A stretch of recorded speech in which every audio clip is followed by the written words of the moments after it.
시사 권장량 채워가세요. 골고루 담았습니다. 당신만을 위한 하루 시사 김성환의 시사야. 오늘로 예정됐던 누리호의 2차 발사가 잠정 연기됐습니다. 어제 이뤄진 최종 점검 과정에서 센서 이상이 확인돼 현재 기술진은 내부 점검 작업을 벌이고 있는데요. 어떤 기술적 결함이 있었던 것인지, 그럼 또 언제쯤 발사가 또 가능할지 장영근 한국항공대 항공우주기계공학부 교수 연결해서 얘기 나눠보도록 하겠습니다. 교수님 안녕하십니까? 네, 안녕하십니까? 예, 어제 많은 분들이 누리호가 기립하는 모습까지 지켜보면서 곧 발사하면 되겠다 이렇게 생각을 했는데 네. 결국 이제 센서 이상이 발견돼 잠정 연기가 됐는데요. 이 정확히 어디에 어떤 문제가 있었던 겁니까? 네, 로켓 엔진이 연소를 하려면요, 특히 액체 로켓 엔진이 연소하려면은 이제 연료하고 산화제가 필요합니다. 네. 우리가 보통 이제 자동차도 연료를 예를 들면은 디젤이든 휘발유를 넣지 않습니까? 예. 그러면 얘가 이제 달리면서 실제로 이제 공기를 밖에서 흡입을 해서 네. 그럼 이제 공기가 산화제가 되는 거죠. 그래서 이제 둘이 화학 반응을 일으켜서 이제 힘이 나오는 거죠. 네. 그래서 마찬가지로 로켓도 연료와 산화제가 있습니다. 그리고 연료는 지금 쓰는 게 등유 계열이고요. 예. 영어는 캐로신이라 그러는데 우리말로는 하여튼 등유입니다. 네. 로켓 연료급의 등유다 이렇게 보시면 되고요. 산화제는 액체 산소를 씁니다. 근데 액체 산소가 사실 우리가 일반적으로 산소 그러면 기체지 않습니까? 예. 그렇죠? 예. 근데 이제 산화제가 만일에 액체가 죄송합니다. 산소가 만일에 액체가 되려면은 영하 183도씨 정도를 유지하고 있어야 됩니다. 네. 그러다 보니까 이제 굉장히 극저온 온도를 유지해야 되는 거고요. 그래서 실제로 발사하기 한 3시간 전부터 연료와 산화제를 집어넣는데, 물론 이제 연료 탱크 따로 있고 산화제 탱크 따로 있습니다. 네. 근데 산화제는 이게 극저온이니까 이게 마이너스 183도씨를 유지하니까 대기 온도는 보통 지금 같으면 한 20도쯤 되지 않습니까? 네. 그렇게 되면은 이게 안은 마이너스 183도씨니까 얘가 183도씨로 유지하면서 액체가 되면서 밖의 기온 때문에 이제 기화가 생겨요. 그래서 보통은 이렇게 우주 발사체가 이렇게 발사할 때 준비할 때 보면은 위로 연기가 하얀 연기가 모락모락 나지 않습니까? 예. 근데 그게 이제 그런 기화 때문에 그런 거고요. 네. 그러다 보니까 산화제 탱크에는 레벨 센서라는 걸 둬서 이걸 정확하게 충진 시에, 그러니까 산화제를 충전 시에 어느 정도 충전했는지를 측정하는 센서입니다. 네. 왜냐하면 어쨌든 간에 이렇게 기화를 계속하기 때문에 산화제 같은 경우는 마지막에 발사 직전까지도 조금씩 이렇게 계속해서 보충을 해줘야 되거든요. 네. 그래서 이제 이런 센서가 특이하게 필요하다. 이런 거죠. 네네. 그럼 산화제 탱크에 어느 정도 산화제가 들어갔는지가 지금 측정이 안 됐다는 거잖아요. 실제로는 산화제를 어제 했을 때는 아예 산화제나 이런 걸 넣은 건 아니고요. 예. 어제는 발사체 조립동에서 발사대 위로 이제 이동을 했지 않습니까? 예. 그리고서 이제 발사체를 기립을 시켰죠. 예. 그럼 기립을 시키면 거기에 산화제가 없더라도 이제 기본적으로 얘가 센서가 나타내는 값이 있어요. 네. 근데 얘가 이제 누워 있을 때나 세워 있을 때나 이제 똑같다는 얘기는 똑같은 값을 그냥 보여주니까 뭐가 작동이 안 되고 있는 겁니다.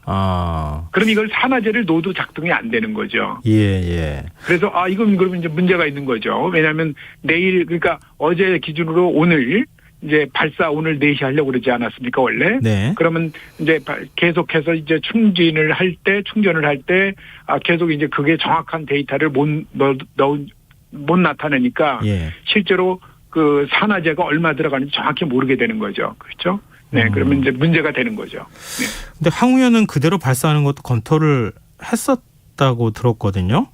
근데 그거는 그럴 리는 없고요. 그럴 리는 없습니까? 네네. 로켓은 일반적으로 거의 완벽한 수준의 그런 원래 목표 대비 그런 정도로 해도 가끔 사고가 납니다. 그러니까 예를 들면 뭔가 데이터가 좀 미흡하고 하면 절대 계속해서 발사를 안 하죠. 진행을 안 하죠. 네. 근데 이렇게 그 발사체를 발사하기 직전에 뭐 신호 이상이라든가 뭔가가 이렇게 좀 고장이 된 다 이렇게 포함해가지고 문제가 발생해가지고 발사가 중지되거나 연기되는 사례는 적지는 않은 거죠. 뭐 이제 도중에 이렇게 발사가 연기되는 경우가 여러 가지 이유가 있는데요. 예. 뭐 제일 흔한 경우는 이제 기상 이변 예. 때문에 기상 상황이 변해서 이제 그런 경우도 있고요. 또는 뭐 지상에 그 각종 그 장비들이 있어요. 뭐 예를 들면 뭐 지금 말씀드린 것처럼 뭐 연료 그 산화제 보충해주고 전기 공급해주고 뭐 신호 받고 이런 지상 장비가 문제가 생겨서 중단한 경우도 꽤 있고요. 예. 그리고 당장 우리가 2009년에 나로 1차 발사해서 그 당시에도 발사 한 8분, 그러니까 이륙하기 한 8분 전쯤에 네. 압력 측정이 좀 데이터가 제대로 안 나와서 나중에 알고 보니까 그 압력 측정하는 계기는 괜찮았는데 네. 그거를 컨트롤하는 제어하는 그 이제 소프트웨어가 오류가 생겨가지고 예. 그래서 중단을 했죠. 그러고서 한 6일 정도 있다가 재발사를 했고요. 예. 2012년 말에 또 나로 3차 발사했을 때도 지상의 그 연료 주위 그 부위가 결합 부위가 좀 리크 새 가지고요. 그 당시에도 그걸 다시 수리하느냐고 한 2달 정도 중지를 했었어요. 예. 그래서 한 꽉 2달 후에 발사를 시도했죠. 네네네. 근데 그러면은 지금 산화제 탱크 레벨 센서에 뭔가 지금 이제 그 센서가 제 기능을 못하고 있는 상태가 확인이 된 거잖아요. 네네네. 그럼 정확하게 어느 부분이 어떻게 잘못이 문제가 있었는지는 아직 확정하기는 어려운 단계네요. 지금 이제 어제 그래서 다시 전체 발사체를 뉘어가지고 예. 기립했던 걸 뉘어가지고 이제 발사 조립실로 다시 옮겼어요. 예. 발사체 조립실로. 예. 그래서 오늘 아침에 이제 점검을 그냥 하는 건 아니고 이제 여러 가지 그 이제 보조 장비들을 또 설치를 해야 되니까 네. 그걸 준비해 가지고 오늘 오후 3시부터 들여다보기 시작했습니다. 예. 그래서 보면 이게 워낙이 이게 한 47m쯤 돼요. 이 그 전체 발사체 길이가. 예. 그러니까 그 옆에 보면은 1단 추진체만 한 거의 20m 정도 되니까 중간에 보면은 연료 탱크하고 그 산화제 탱크 사이에 보면은 점검창이라는 게 있어요. 네. 그러니까 거기를 열고 사람이 들어갈 수가 있습니다. 직경만 해도 벌써 3.5m쯤 되니까요. 네네. 이 발사체가. 그래서 예. 사람이 오늘 들어갔죠. 그 안에 점검창을 열고서. 예. 그리고서 거기에 보면은 이제 그러니까 산화제 탱크에 센서가 이제 잘못됐을 수도 있고요. 네. 그 센서는 근데 탱크 안에 있습니다. 그러니까 그건 못 보는 거죠. 일단은요. 네. 현재 상태로는. 예. 그러니까 센서랑 연결되는 각종 케이블류가 있고요. 예. 그 케이블을 통해서 터미널 박스라고 그러는데 뭐 신호 처리를 하고 신호를 전달해 주는 그 박스가 있습니다. 그러니까 그거는 밖에 있어요. 네. 그러니까 지금 현재는 그 두 가지를 케이블이 제대로 연결됐느냐, 그리고 아까도 말씀드렸지만 신호 처리라든가 신호를 전달해 주는 그런 터미널 박스가 있는데 그 부분이 이상이 있는지 그것만 체크하고 있는 거죠. 그래서 일단은 그게 문제가 있다 그러면 그거는 교체하는 게 그렇게 이제 어려운 일은 아닌 거고요. 예. 근데 여기서 아무 문제가 없다. 그럴 경우에는 결국은 센서에 문제가 있는 겁니다. 그 센서가 문제가 있으면 탱크를 열어야 됩니다. 네. 그 탱크를 1단 탱크를 열려면은 1단과 2단을 지금 다 결합해 놓은 상태잖아요. 예. 그럼 1단과 2단 추진체를 전체를 떼어내야 됩니다. 분리를 해야 되죠. 네. 그럼 이제 어마어마한 작업이 되는 거죠. 지금 어마어마한 작업이라고 말씀하셨는데요. 네. 그럼 결함 원인을 일단 파악하는 작업이 필요할 테고 또 그걸 지금 네네. 또 만약에 완전 무결함이 필요한 거니까요. 네네. 1단하고 2단을 분리하는 작업을 했다고 하면 원인을 찾고 케이블도 교체하고 다 교체한다 하면 어느 정도 시간이 걸리는 겁니까? 다시 조립해가지고 발사대까지 가는데. 아마도 이제 일반적으로 문제가 생기면요. 단순히 그 문제만 들여다보는 건 아니고요. 예. 그와 연관된 문제들을 다 들여다봅니다. 그러다 보니까 그 작업만 하는 거는 오래 걸리질 않을 텐데. 예. 그 부수적으로 다 점검을 다시 하게 됩니다. 그리고 또 예를 들면 얘가 나중에 분리해서 하는 것들이지만 보통은 이제 1단, 2단 이렇게 조립하는 게 결합하는 게 보통 한 3일 정도 소요된다고 그래요. 예. 근데 분리하는 거는 조금 또 시간이 다를 거고요. 예. 그러면 얘가 분리를 한 다음에 다시 결합하면 또 바로 그냥 오케이 그러고 올라가는 건 아닙니다. 아, 그럼 또 그걸 또 다시 점검하는 과정이 있어야 되네요. 그렇죠. 다시 또 기능 시험을 다 체크하는 거죠. 아, 그러면 이거 언제까지 점검이 걸릴지는 예상하기가 쉽지가 않겠네요. 그렇죠. 뭐 지금 당장은 뭐 좀 어렵죠. 지금은 뭐 지금 만일에 그렇게 해서 센서에서 문제가 있다 그러면은 시간이 좀 걸릴 거다 이렇게 생각할 수 있고요. 아마 두세 달 걸릴 수도 있고요. 근데 네. 뭐 어차피 지금 뭐 이제 뭐 장마철도 다가오고 하니까 네. 뭐 시간 또 어차피 또 만일에 이걸 다시 이제 발사를 하게 되면은 보통은 이제 국제 해사 기구나 또는 그리고 민간 항공 기구가 있어요. 국제 민간 이카오라고 그래서 네. 이런 데다가 다 통보를 해서 승인을 받아야 됩니다. 그 발사 날짜를 예비일을. 그러니까 네. 예비일이 지금 23일로 돼 있잖아요. 예. 그럼 만일에 이제 그때까지 완전히 다 만일에 보완을 해서 다시 발사를 할 수 있으면 되는데 못하면은 다시 셋업을 해야죠. 다 날짜를. 그러다 보면 그런 거를 이제 통보해서 승인을 받고 하는데 아마 한 3, 4주 이상 걸릴 겁니다. 그렇군요. 그 지난번에 이제 1차 발사가 있었던 게 지난해 그 10월이었잖아요. 네네네. 근데 결함 원인부터 파악하고 또 뭐 해결하는 데까지 5개월이 걸렸다고 하는데 다른 나라 사례 보면 이거 너무 짧았던 거 아니냐. 이번도 발사 일정을 너무 촉박하게 잡은 거 아니냐. 이런 지적을 또 하더라고요. 그런 건 아닙니까? 지금 아마 그런 이유가 나온 게 과기부의 이제 관계 관이 예.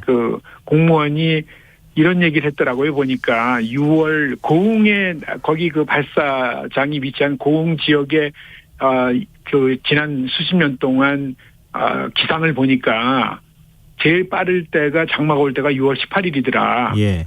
그래서 6월 15일로 발사 날짜를 목표로 해서 이렇게 했다. 아. 이제 이런 얘기를 하니까 사람들이 좀 그거에 대해서 의구심을 갖는 거죠. 예. 내가 뭔가 하여튼 다른 목적이 있어서 너무 서둘러서 한 거 아니냐 뭐 이런 얘기도 하는 거죠. 그러니까 그런 오해를 살 만한 얘기를 한 것 같아요. 아. 근데 사실은 뭐 그런 거와 상관없이 사실은 우리가 이게 완전히 원래 이제 이런 우주에서 작동되는 이런 제품들, 인공위성이나 로켓 발사체 이런 것들은 대부분 다 완벽해야 됩니다. 그래서 보통 무결점의 기술이라고 하는데요. 네. 그런 정도의 어떤 완성도가 있어야 발사를 합니다, 일반적으로. 그런데도 불구하고 가끔씩 실패가 일어나는 거죠. 그래서 이제 그런 점에서 이제 그런 오해를 살만한 얘기가 있었던 거죠. 네네. 지금 청취자 2712님께서요. 누리호 발사 지원 소식에 안타까운 마음입니다. 정밀한 점검 후 우주를 향한 비행을 기대하겠습니다. 이런 의견도 보내주셨는데요. 사실 이번에 네네. 기대가 굉장히 컸던 분들이 있으셔서 좀 아쉽다고 네네. 생각하실 수도 있을 것 같고 그런데요. 네네. 과학자로서 국민들 또는 뭐 연구진도 괜찮은데요. 마지막으로 한 말씀 해주신다면요.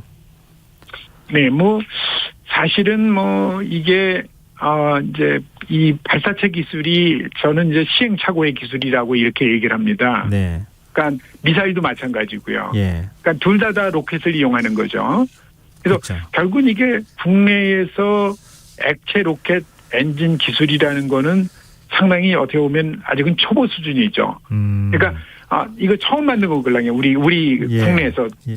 주도적으로. 예. 그러다 보니까 아무래도 많은 경험이 없는 거죠. 그러다 보니까 그런 경험 부족에 따른 이런 실수도 있을 수 있고요. 예. 또 그래서 이제 우리가 이제 신뢰성 있는 발사체 이런 거를 만들려면은 그런 많은 경험을 쌓아서 그래서 우리가 이제 기술 축적을 해야 된다라는 게 이제 핵심적인 요소고요. 네네. 그리고 뭐 사실은 이게 어떻게 보면은 지금 뭐 세계적으로 뭐 이렇게 벌써 우리가 발사체를 여러 번 발사했는데도 네. 제가 우리나라 같은 데를 본 적이 없어요. 뭐 예를 들면 우리나라는 아직도 지상파 방송국에서 막 고흥에 발사장에 가서 네네. 막 임시 스튜디오들을 설치해서 막 거기서 네, 중계를 맞습니다. 하고 사실 이렇게 하는 나라 별로 없어요. 그렇군요. 그러니까 보통 나라들은 이제 발사체 하면은 그냥 뉴스에 그래서 이제 이런 발사 성공을 했다, 실패했다, 실패했으면 사고조사위원회 만들어서 검토 중이다. 이런 정도 뉴스가 나오는 거지. 우리처럼 알겠습니다. 과도하게 막 이렇게 되면은 이제 굉장히 이걸 개발하는 사람들도 굉장히 힘든 거죠, 사실은요. 네, 교수님께서 이 질문을 제가 조금 더 빨리 드릴 걸 그랬습니다. 하시고 싶은 말씀이 굉장히 많으셨던 것 같아요. 네네네. 네, 좀 지켜봐주는 그런 네네네. 과정이 필요하지 않을까 이런 말씀으로 이해하겠습니다. 네네네. 네, 오늘 말씀 고맙습니다. 네네. 감사합니다. 예, 지금까지 장영근 한국항공대 항공우주기계공학부 교수였습니다.